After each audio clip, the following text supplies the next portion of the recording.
2024 का इलेक्शन आने वाला है तो बजट तो आना ही था। बजट आ गया है। नमस्कार, मैं पीयूष शर्मा आप लोगों का स्वागत करता हूं अपने शो में। और आज हम बात करेंगे बजट के बारे में। बजट 2024 कहने को तो बजट है, लेकिन बजट जैसा इसके अंदर कुछ भी नहीं है। ये सिर्फ और सिर्फ एक प्रमाण पत्र है बीजेपी का, जो 10 साल जो इन्होंने काम किया है उसके बारे में दर्शाता है। 3-4 चीज़ें हैं बजट में जो ठीक हैं, बढ़िया हैं, जो बजट के हिसाब से हैं, लेकिन ये बजट अंतरिम बजट है। ऐसा क्यों है? अंतरिम क्यों है? क्योंकि 2024 में अभी मार्च में इलेक्शन होने हैं, तो तब पता नहीं कि सरकार कौन सी आएगी।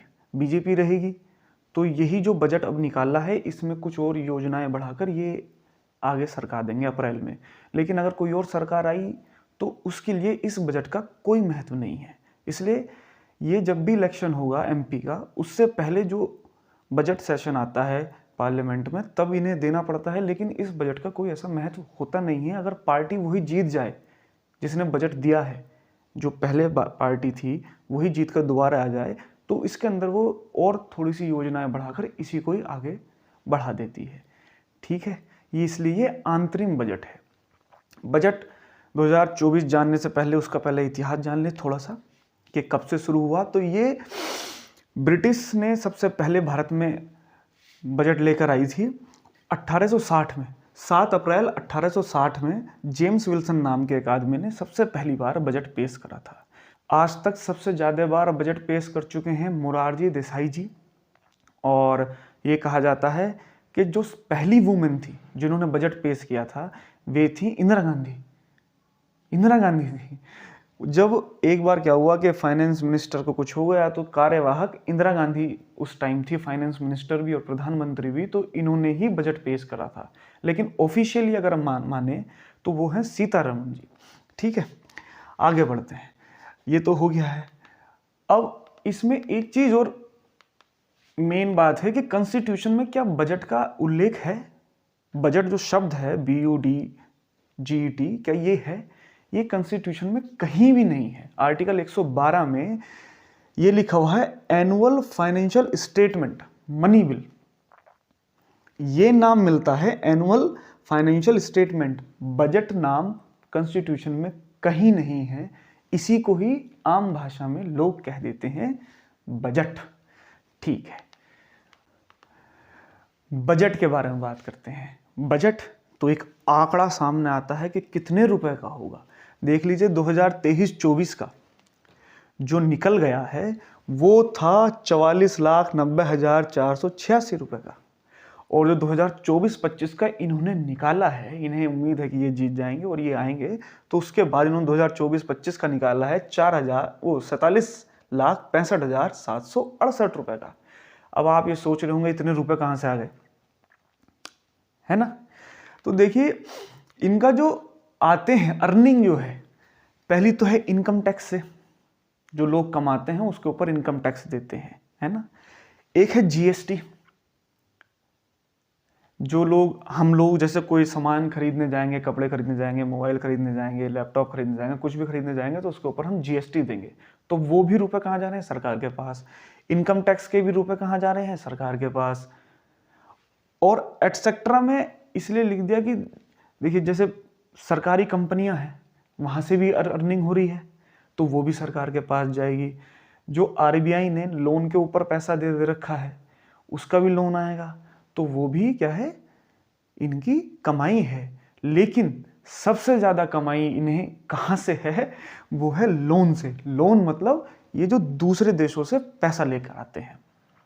वर्ल्ड बैंक से ले लिया, UNO से ले लिया, अमेरिका से ले लिया, पाकिस्तान को दे दिया, श्रीलंका को दे दिया, है ना। तो ये है लोन। ये तो समझ में आ गई होगी। लेकिन अब ये खर्च कहाँ करेंगे? बजट का मतलब तो यही हुआ ना कि एक बजट बना दिया, इतनी कमाई हुई थी, अब इस कमाई को कहाँ कहाँ हम इन्वेस्ट करेंगे, वो होता है बजट। सिंपल सी भाषा में। अब लगाएंगे कहाँ कहाँ? 2 जगह होती हैं लगाने की, एक तो रेवेन्यू और एक कैपिटल एक्सपेंडिचर। एक रेवेन्यू एक्सपेंडिचर और एक कैपिटल एक्सपेंडिचर। देखिए कैपिटल एक्सपेंडिचर वो होता है जहां पर सरकार पैसा लगाती है और वहां से कमाई के साधन बनाती है। जैसे रोड बनाएगी, टोल टैक्स लेगी, डैम बनाएगी, वहाँ से बिजली का उत्पादन होगा तो वहाँ से कमाई होगी, या फिर कोई फैक्ट्री खोलेगी, वहाँ से भी कमाई होगी। मतलब कि कैपिटल एक्सपेंडिचर का मतलब है वहाँ पैसा लगाना जहाँ से कमाई हो। तो 11,11,111 करोड़ रुपए, कितने? 11,11,111 करोड़ रुपए ये कैपिटल एक्सपेंडिचर में लगाएंगे, और बाकी का बचा हुआ ये जाएगा सैलरी में, योजनाओं में। ठीक है ना? जैसे किसी की सैलरी आ रही, सरकारी काम कर रहा है वो, वहाँ से स्कूल है, सरकारी स्कूल है, वहाँ की फीस तो होती नहीं है, लेकिन टीचरों की सैलरी बहुत ज़्यादा है, तो वहाँ रुपया बस जा रहा है, वहाँ से आ नहीं रहा है ना? तो ये रेवेन्यू एक्सपेंडिचर वो वाला हो गया। जैसे योजना, जैसे सब्सिडी होती है, आप समझोगे सोलर पैनल अगर कोई खरीदने जा रहा है 3 लाख रुपए का, अगर मान लीजिए, तो उसमें से 1.5 लाख कस्टमर देगा जो ले रहा है, और 1.5 लाख की सब्सिडी आती है, लेकिन जो बेच रहा है उसे तो 3 लाख रुपए मिलेंगे, है ना? जो कस्टमर है वो 1.5 लाख रुपए देगा, और 1.5 लाख रुपए देगी सरकार, तो सरकार भी तो कहीं से दे रही है ना, तो वो ये है। ठीक है, अब इसमें एक बहुत बड़ी चीज आती है, फिस्कल डेफिसिट, बजट आए और इसके बारे में चर्चा ना हो तो ये तो बड़ी ही नामुमकिन की सी बात है। अब पूछेंगे आप लोग कि ये क्या है? ये एक ऐसी चीज है जिसके ऊपर विपक्ष आकर बोलता है कि ये विपक्ष के लिए सिर्फ एक ही चीज ये है जिसके ऊपर विपक्ष पार्लियामेंट में आकर बोल सकता है, और पूरी दुनिया में, पूरे भारत में उसका झंडा गाड़ सकता है कि ये क्यों है। देखिए, इसे समझने के लिए एक छोटी सी कहानी सुनिए कि श्याम है, श्याम 100 रुपये कमाता है और 80 रुपये खर्च कर देता है। ठीक है, तो 100 रुपये उसने कमाए और 80 रुपये खर्च कर दिए, तो इसमें 20 रुपये उसे बच रहे हैं। ऐसे ही अगर हम बजट से रिलेट करें कि 100 रुपये कमाए और 80 रुपये खर्च कर दिए, तो इसमें क्या होता है, ये कहलाया जाता है सरप्लस बजट। इसमें फायदा ही फायदा है। अगर 100 रुपये कमाए और 100 रुपये ही खर्च कर दें तो वो हो गया बैलेंस बजट। अगर 100 रुपये कमा रहा है और 200 रुपये खर्च कर रहा है, ठीक है, तो आता है डिफिसिट बजट। ठीक है सर, ये ऐसा क्यों है? अब ये है 5.1% ऑफ जीडीपी। भारत की जो कमाई है वो लगभग 30 लाख करोड़ रुपए की है, लेकिन बजट मैंने आपको दिखाया अभी 47 लाख से कुछ ज्यादा का है, 47 लाख करोड़ कुछ प्लस में ही है ना? अब बाकी का कहां से आएगा? तो बाकी कर लेंगे लोन लेंगे बाहर से, अपना काम करेंगे, और अगले साल दूसरे से लोन लेंगे, पहले वाले का लोन चुका देंगे, फिर उससे अगले साल किसी और से लेंगे और इसका लोन चुका देंगे। ऐसा चलता है, इसलिए इसे बोलते हैं डेफिसिट, फिस्कल डेफिसिट। अब आप सोच रहे होंगे कि लोन क्यों देगी दूसरी सरकार? अब आप ऐसा समझ लीजिए कि एक फैक्ट्री है, अब लोगों को दिखाई दे रहा है, जो दूसरे लोग हैं, जो इन्वेस्टर हैं, उन्हें लगा कि ये फैक्ट्री आगे चलकर कुछ ना कुछ बड़ा करेगी, तो वो इन्वेस्टमेंट करते हैं आगे, और फिर उसके बाद में जब वो कमा लेती है तो वो अपना शेयर लेकर चले जाते हैं। तो वैसे ही भारत का हिसाब है कि भारत में लोग इन्वेस्टमेंट करेंगे, भारत अपना पैसा इकट्ठा करके काम करेगी, और फिर अगले साल या फिर जब तक भी कॉन्ट्रैक्ट साइन हुआ हो उनका पैसा रिटर्न करने का, जितने भी ब्याज पर हुआ हो वो उन्हें वापस कर देंगे। क्लियर है बात? तो ये इस बार है 5.1% ऑफ जीडीपी।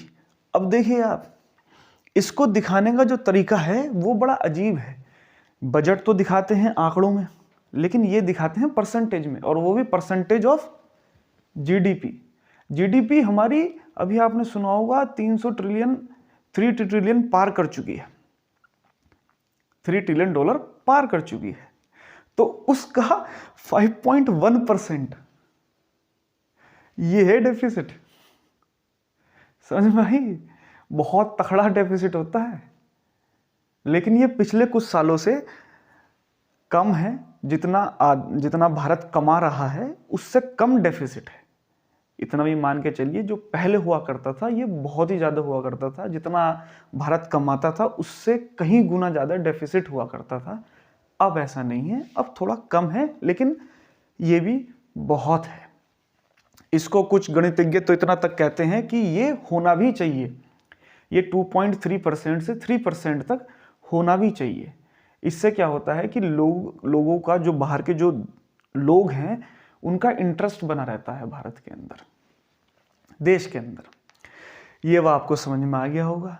इसका बहुत बड़ा खेल है। अब जो हमारी सरकार ने बजट लेकर आए हैं, ये खेल था एक, सिर्फ और सिर्फ ये दिखाने का कि हमने 10 साल में बहुत कुछ कर लिया है, अब हमें वोट दें। बाकी आपको और जो इसके अंदर महत्वपूर्ण चीज़ हैं वो मैं आपको दिखा देता हूँ। स्टेट के लिए एक बहुत बड़ी चीज़ इन्होंने करी है ये, लेकिन इसी साल नहीं आई, ये पिछले साल भी आई थी। इन्होंने कहा है कि 50 साल तक हम आपको 50 साल तक फ्री लोन देंगे। मतलब जैसे पहले क्या होता था कि सेंट्रल गवर्नमेंट स्टेट गवर्नमेंट को पैसे देती थी और उसके ऊपर ब्याज लेती थी, कमाई का साधन था एक ये सेंट्रल गवर्नमेंट का। लेकिन अब क्या कह रही है, पिछले साल भी कहा था इन्होंने कि हम 75,000 करोड़ तक 75,000 करोड़ तक 50 साल के लिए इंटरेस्ट फ्री लोन देंगे स्टेट को। ये पिछले साल भी था और इस साल भी है, तो ये लगभग 1.4 लाख करोड़ के आसपास हो गया है। ठीक है, अब आगे जाते हैं। तो ये हिस्ट्री तो हो गया है। देखिए, अब इंफ्रास्ट्रक्चर और इन्वेस्टमेंट में इसके अंदर बहुत बड़ा इन्होंने अपने जो बजट का हिसाब था वो बढ़ाया है। इन्होंने रेल कॉरिडोर बनाने की बात करी गई है। रेल को 3 चीज़ों में इन्होंने बांट दिया है बेसिकली। जो 3 कॉरिडोर बता रहे हैं, जो आप सुन रहे होंगे, वे 3 एरिया या जोन में बांट दिया गया है रेलवे। पहला है एनर्जी, सीमेंट और मिनरल्स। मतलब कि जो ट्रेन्स इन सारी चीज़ों को लेकर जाती हैं, जिन्हें हम मालगाड़ी बोलते हैं, है ना, उनके लिए पैसे लगाएंगे ये। और दूसरा हो गया ट्रांसपोर्टेशन, जिसमें मतलब पैसेंजर हो गए, जैसे वंदे भारत ट्रेन चल रही है, राजधानी चल रही हैं। और इसके अंदर ट्रांसपोर्टेशन वाले में एक स्पेशल बात ये है कि जो 40,000 बुगी हैं, 40,000 बुगी जो पुरानी ट्रेन की हैं, या जो खराब हो गई हैं, या फिर जो खराब होने वाली हैं, या फिर हो ही जाएंगी वे खराब, उन्हें रेनोवेट किया जाएगा, दोबारा से मॉडिफाई किया जाएगा और वो वंदे भारत ट्रेन में यूज की जाएंगी। तीसरी जो है वो है पोर्ट्स के लिए, मतलब जो बंदरगाह हैं। भारत की जो कोस्टल लाइन है वो बहुत लंबी है, तो हर जगह बंदरगाह हैं। तो एक बंदरगाह से दूसरे बंदरगाह, या फिर उस बंदरगाह से अंदर की साइड जो ट्रांसपोर्टेशन होगा हर एक शहर के अंदर, या फिर जो बड़े बड़े जंक्शन हैं, तो उनके लिए अलग कॉरिडोर बनाया जाएगा। ठीक है। नमो भारत विल एक्सटेंड। नमो भारत अभी आपने नाम सुना होगा, मेरठ से दिल्ली चली है, एक रेल चली है, रैपिड रेल। तो उसका एक्सटेंड करेंगे ये, और उसका ट्रैक बढ़ाएंगे, लेकिन अभी तक ये कंफर्म नहीं करा कि किधर बढ़ाएंगे, हरिद्वार की साइड जाएंगे या फिर के कोई और साइड ये लेंगे। न्यू एयरपोर्ट्स बनाएंगे, और जो पुराने एयरपोर्ट्स हैं जो जर्जर हो गए हैं उनका रेनोवेशन होगा और नए एयरपोर्ट्स बनाए जाएंगे।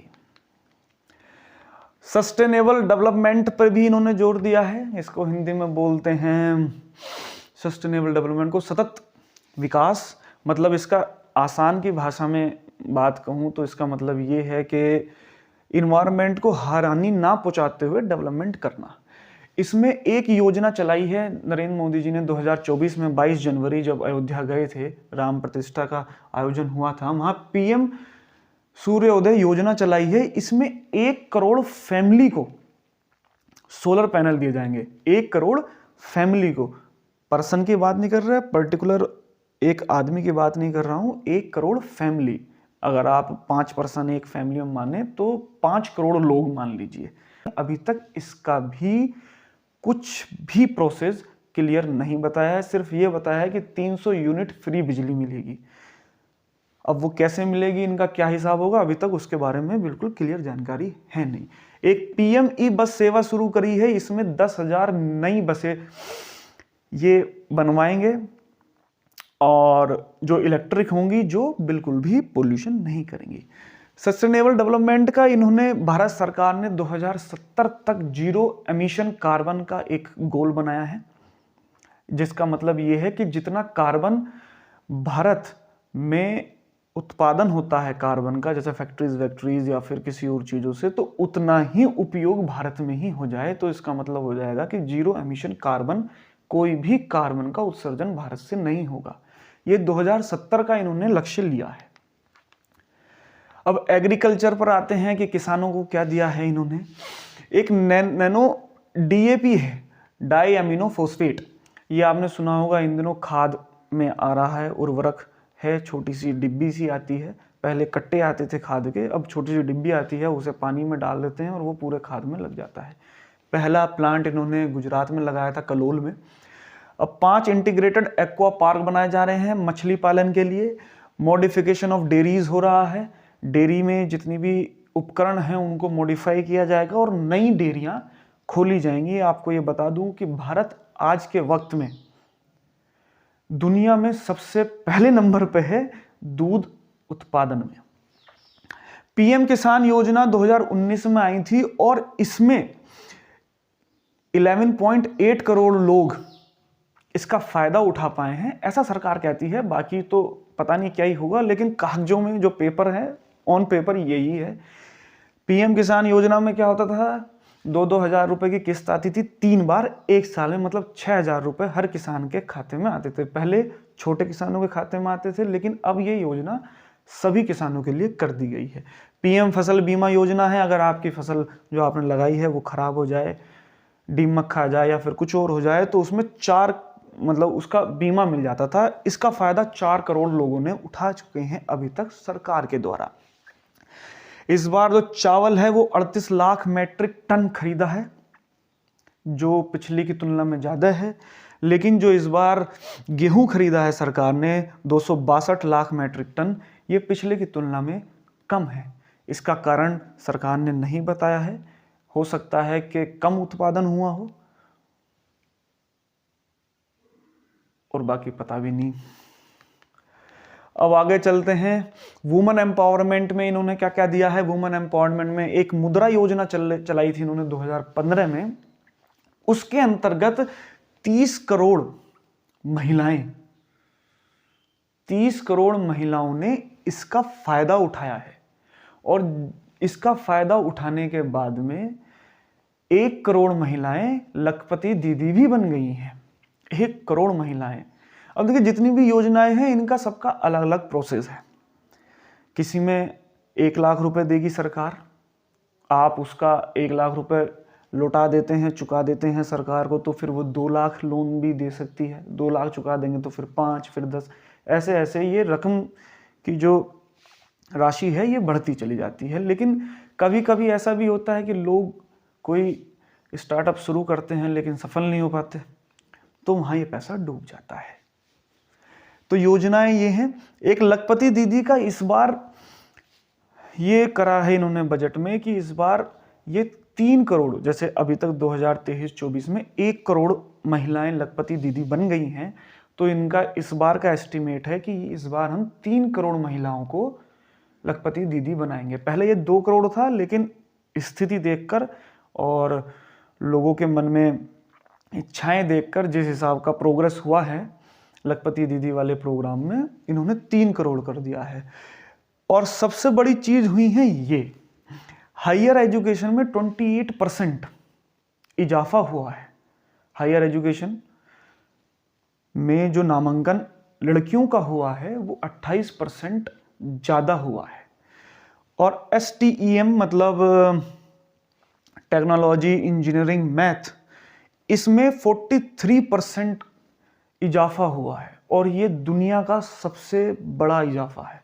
मतलब जितनी पहले महिलाएं जा रही थी, कोर्स कर रही थी, उसमें जैसे पहले 100 कोर्स कर रही थी, 100 महिलाएं जा रही थी, तो उसमें अब 143 महिलाएं जा रही हैं और वे कोर्स कर रही हैं। वरना तो हायर एजुकेशन मतलब ये हमारे समाज में रहा है पहले से कि लड़कियों को नहीं पढ़ाते, लेकिन अब इस आंकड़े को देखकर ऐसा लग रहा है कि देश बदल रहा है। फोर्स लेबर, इसका मतलब ये है कि जो औरतें उम्र दराज हो गई थी और वे कहीं जाकर लेबर का काम करती थी, उन्हें स्किल्ड किया गया है और स्किल्ड करने के बाद में उनकी जो नौकरी है, उनका जो वेतन है वो बढ़ गया है। ये 23.3% हुई हैं, इनमें इजाफा हुआ है। मतलब ये पहले 23.3% थी, अब ये 37% हो गई हैं। ये 2021-22 का है और ये अब का है। इतना बड़ा अंतर इसमें भी आया है। अब एमएसएमई के बारे में बात करते हैं कि बजट में एमएसएमई के लिए क्या है। इसमें अभी तक इन्होंने ये कहा है कि हम इसे आगे रखेंगे, अगर सरकार आती है तो। इसके बारे में अभी ऐसी कोई जानकारी नहीं है, लेकिन इन्होंने इसके बारे में बताया है कि अभी तक 22.5 लाख करोड़ रुपए ये दे चुके हैं और 43 करोड़ लोगों ने इसका फायदा उठाया है, जिन्हें ये लोन दिया गया है। अब पॉवर्टी के बारे में बात करते हैं, गरीबी रेखा के बारे में इन्होंने कहा है कि पिछले 10 साल में 25 करोड़ लोग जो बिलो पॉवर्टी लाइन है उससे ऊपर आए हैं। 2014 में जो 55.3% जनसंख्या का था जो बिलो पॉवर्टी लाइन थे, अब वे 11.3% रह गए हैं। मैंने कहा ना कि ये कोई बजट नहीं था जो इन्होंने पेश किया है, ये सिर्फ और सिर्फ अपना प्रमाण पत्र है कि हमने क्या क्या किया है। अब पीएम जनधन योजना ये 2014 में शुरू हुई थी, जब सबके जीरो रुपए पर सबके अकाउंट खोल दिए थे।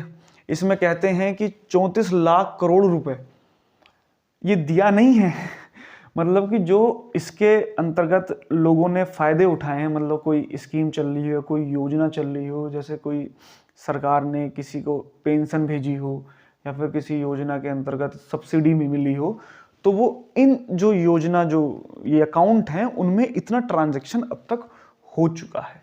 पीएम स्वनिधि योजना है, ये उनके लिए है जैसे रेहड़ी चलाते हैं ना, ठेला चलाते हैं, वेंडर जिन्हें बोलते हैं, उनके लिए है। जब 2019 में जब कोरोना आया उसके बाद में इनकी स्थिति बहुत खराब हो गई, तो सरकार ने इनके लिए एक पहल चलाई जिसका नाम था पीएम स्वनिधि योजना। इसमें 78 लाख पीपलों ने फायदा उठाया है।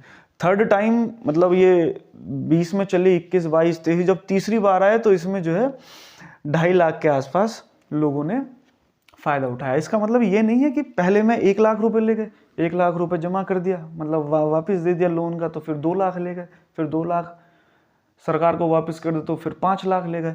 इस तरीके से थर्ड स्टेज तक जो लोग आए हैं वो 2.3 लाख पीपल आए हैं। पीएम जनमन योजना फॉर पीवीटीजी, ये पीवीटीजी वे लोग हैं, उड़ीसा में बहुत ज़्यादा लोग पाए जाते हैं जो एसटी, मतलब एसटी आप मानते होंगे कि एसटी मतलब हाँ, कि जो बहुत ही निम्न है और पंक्ति के आखिर में खड़े हैं, मतलब कि जिनका बहुत ही बुरी स्थिति है, खाने के लिए, ओढ़ने के लिए, पहनने के लिए, छत, बहुत ही बुरी स्थिति है, उनके लिए ये योजना चलाई गई थी, उनको सपोर्ट करने के लिए, उनको जागरूक करने के लिए, उनको समाज के साथ जोड़ने के लिए।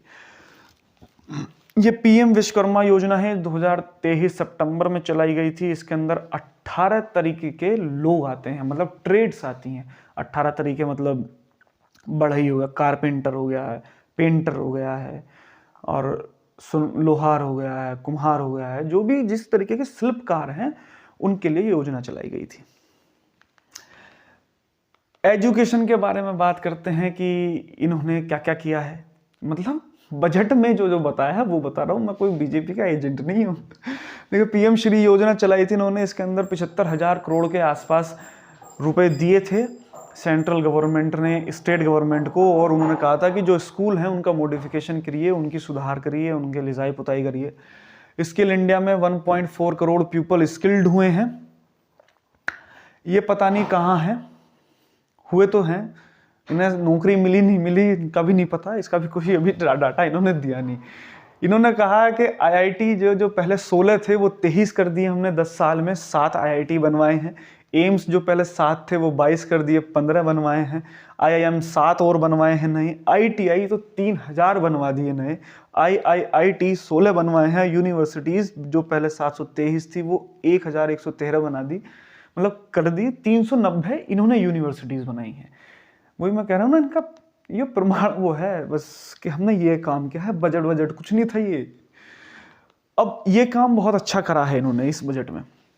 हमारे देश में एक जो 9 से 14 साल की जो लड़कियां होती हैं उन्हें सबसे ज़्यादा जो रेट सर्वाइकल कैंसर का है वो भारत में ही है सबसे ज़्यादा। तो उसके लिए ये वैक्सीनेशन करेंगे, मुफ्त का करेंगे, और ये सरकार में आने के बाद तुरंत काम इस पर ये लगेंगे अगर ये सरकार में आते हैं तो। अब इसमें एक चीज़ रह गई है सर, वो ज़्यादा इम्पोर्टेंट है। ये बजट में कोई चीज़ है या नहीं है ये ज़्यादा इम्पोर्टेंट है, ये ही इम्पोर्टेंट है बजट में। इन्होंने जो 2010 से पहले लिखा हुआ है कि 25,000 तक, देखिए जो केसेस चल रहे थे बहुत सारे इनकम टैक्स पर, जो लोग इनकम टैक्स नहीं दे रहे थे या फिर कुछ भी चीज़ें थी जो चीज़ें रुकी हुई थी, मतलब केसेस में पेंडिंग थी, 2010 से पहले 25,000 तक का इनकम टैक्स ख़त्म कर दिया है इन्होंने।